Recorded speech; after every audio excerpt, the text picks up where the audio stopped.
Assalamualaikum anak-anak. Waalaikumsalam, Bu. Sebelum memulai pembelajaran pada pagi hari ini, coba dilihat dulu kanan kirinya. Jika ada sampah silahkan dibuang ya, dan jika meja atau kursinya tidak rapi silahkan dirapikan. Baik, Bu. Agar pembelajaran kita berjalan dengan lancar dan mendapat ridho dari Allah Subhanahu wa Ta'ala, mari kita berdoa terlebih dahulu. Berdoa dimulai. Berdoa selesai. Baik, Ibu absen dulu ya. Siapa temannya yang tidak hadir hari ini? Masuk semua, Ibu. Sebelum kita masuk ke materi pembelajaran, Ibu ada motivasi untuk kalian. Beberapa orang memimpikan kesuksesan, sementara yang lain bangun setiap pagi untuk mewujudkan. Nah, anak-anak sekalian yang berada di kelas pada pagi hari ini, Ibu harap kalian adalah orang-orang yang berusaha untuk mewujudkan cita-cita kalian, bukan hanya memimpikannya. Pertemuan pertama pada mata pelajaran manajemen logistik ini, kita akan mempelajari mengenai konsep dasar pelanggan, di mana tujuan pembelajaran yang akan dicapai adalah siswa dapat memahami dengan baik konsep dasar pelanggan mulai dari pengertian pelanggan, jenis-jenis kebutuhan pelanggan, jenis-jenis pelanggan, dan karakteristik pelanggan. Ibu tanya dulu nih, siapa di sini yang suka beli barang secara rutin atau berulang, dan barang apa yang biasanya kalian beli? Saya, Bu. Ya, silahkan Doni. Kalau saya selalu beli pakai data Tribu setiap seminggu sekali. Nah, pakai data untuk kuota ya. Membeli kuota setiap seminggu sekali merupakan salah satu contoh yang menunjukkan bahwa kalian adalah seorang pelanggan. Untuk lebih jelasnya, mari kita lihat PPT di depan. Ibu sudah mengutip 3 pendapat ahli. Yang pertama, menurut Kamus Besar Bahasa Indonesia tahun 2008, pelanggan memiliki arti orang yang membeli atau menggunakan dan sebagainya barang secara tetap. Kemudian ada juga menurut Daryanto dan Setio Budi tahun 2014, pelanggan adalah orang-orang yang kegiatannya membeli dan menggunakan suatu produk, baik barang maupun jasa secara terus-menerus. Dan terakhir, menurut Nasution tahun 2004, pelanggan suatu perusahaan adalah orang yang membeli dan menggunakan suatu produk suatu perusahaan. Nah, dari definisi 3 pendapat di atas dapat disimpulkan bahwa pelanggan adalah individu atau kelompok yang membeli atau menggunakan suatu produk atau jasa secara berulang karena telah mendapatkan kepuasan yang diterima dari penjual atau penyedia jasa yang kemudian melakukan hubungan dengan perusahaan untuk mendapatkan suatu penawaran baru dari perusahaan tersebut.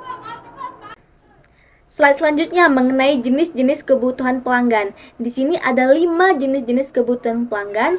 Yang pertama yaitu kebutuhan yang diutarakan, yaitu ketika seorang pelanggan secara belak-belakan menginginkan barang dan menjabarkannya secara spesifik.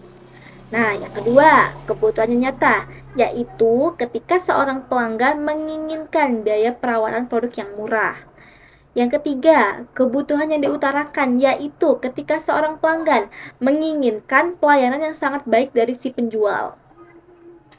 Kemudian lanjut yang keempat, kebutuhan kegembiraan, yaitu ketika seorang pelanggan membeli produk dan mendapatkan hadiah atau bonus. Dan yang terakhir yaitu kebutuhan rahasia, di mana seorang pelanggan dipandang hebat karena membeli produk tersebut. Lanjut ke jenis-jenis pelanggan. Di sini Ibu sudah menampilkan 3 jenis-jenis pelanggan BPT. Yang pertama yaitu pelanggan internal, yang kedua pelanggan eksternal, dan yang terakhir yaitu pelanggan perantara. Nah, jadi yang pertama dulu nih. Siapa yang tahu apa itu pelanggan internal? Zahra, Bu. Iya, silahkan.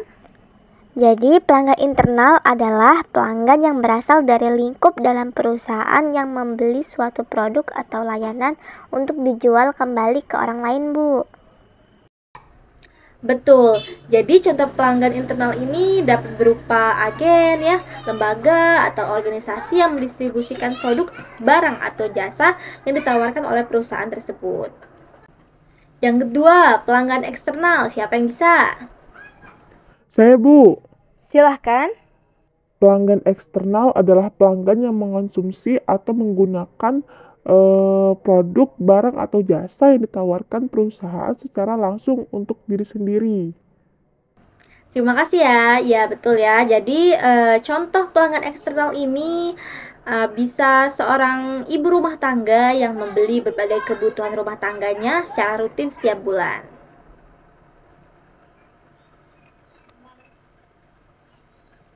Lanjut yang terakhir yaitu pelanggan perantara. Siapa yang mau? Anton, Bu. Ya, Anton, silahkan. Jadi pelanggan perantara itu merupakan pelanggan yang bertindak sebagai perantara produk, biasanya bisa individu ataupun kelompok, Bu. Bagus. Jadi contoh pelanggan perantara ini biasa yang sering kalian dengar, yaitu reseller ya. Nah, atau bisa juga pedagang sembako dan sebagainya. Masuk ke karakteristik pelanggan. Sebelumnya, ada yang tahu apa aja karakteristik pelanggan itu? Saya, Bu. Karakteristik pelanggan itu ada 6. Yang pertama, pelanggan baru. Kedua, pelanggan potensial. Ketiga, pelanggan impulsif. Keempat, pelanggan hemat. Kelima, pelanggan setia. Dan yang terakhir, pelanggan yang berkembang, Bu. Betul ya yang disampaikan oleh temannya. Nah, di sini Ibu akan menjelaskan satu persatu. Yang pertama yaitu pelanggan baru. Biasanya seorang pelanggan baru ini sering mengajukan banyak pertanyaan mengenai produk barang atau jasa yang ditawarkan oleh si penjual. Yang kedua yaitu pelanggan potensial. Untuk pelanggan potensial ini dia memiliki keterkaitan dengan suatu produk dan si pemilik usaha berpotensi mendapatkan pelanggan yang loyal. Yang ketiga yaitu pelanggan impulsif. Nah, apa sih Bu pelanggan impulsif ini? Nah, bagi pelanggan impulsif, hal yang paling penting adalah kemudahan dalam menjangkau produk yang ingin dia beli. Jadi sikap seorang pelanggan impulsif ini biasanya ditandai dengan spontanitas dalam membeli sebuah produk. Yang kelima, pelanggan hemat. Seorang pelanggan hemat ini menyukai berbagai produk yang sedang diskon, memiliki cashback, atau bentuk promosi lainnya. Yang kelima, yaitu pelanggan setia. Pelanggan setia cenderung tidak berpindah ke produk lainnya bila sudah menemukan produk yang tepat bagi dirinya. Yang keenam, yaitu pelanggan berkembang. Seorang pelanggan berkembang tidak jauh berbeda dengan pelanggan setia, namun tidak hanya merekomendasikan produk yang digunakan kepada orang terdekatnya tanpa diminta. Nah, dari jenis-jenis pelanggan tadi, kira-kira kalian masuk pelanggan mana? Kalau ibu sendiri masuk ke pelanggan yang hemat. Kalau misalnya baru ada diskon, baru beli. Seperti itu. Slide selanjutnya, ada pertanyaan nih. Jadi, apa perbedaan konsumen dan pelanggan? Yang tahu silakan tunjuk tangan. Saya, Bu. Ya, boleh. Kalau konsumen adalah orang yang membeli barang atau jasa. Sedangkan pelanggan adalah orang yang membeli barang atau jasa secara tetap dengan waktu yang berkala.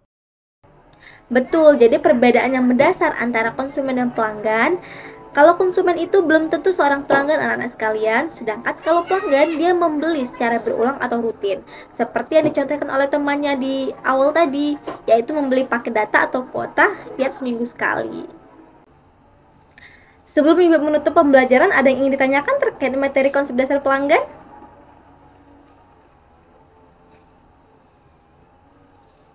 Tidak ada? Baiklah, kalau begitu siapa yang bisa menyimpulkan pembelajaran pada pagi hari ini? Silahkan. Aisyah, Bu. Silahkan, Aisyah. Jadi, kesimpulan dari pembelajaran hari ini, pelanggan adalah individu atau kelompok yang membeli atau menggunakan sebuah produk atau jasa secara berulang, karena telah mendapatkan kepuasan yang diterima dari penjual atau penyedia jasa yang kemudian melakukan hubungan dengan perusahaan untuk mendapatkan suatu penawaran baru dari perusahaan tersebut. Itu saja kesimpulan dari Aisyah, Ibu. Terima kasih. Bagus, ayo beri tepuk tangan untuk temannya.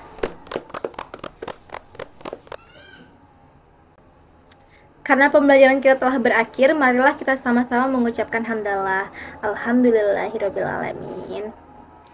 Baik ya anak-anak, untuk tugas sudah Ibu tautkan di Google Classroom. Silahkan kalian kerjakan sampai batas waktu yang telah ditentukan. Dan jangan lupa untuk minggu depan pelajari tentang konsep dasar pelayanan.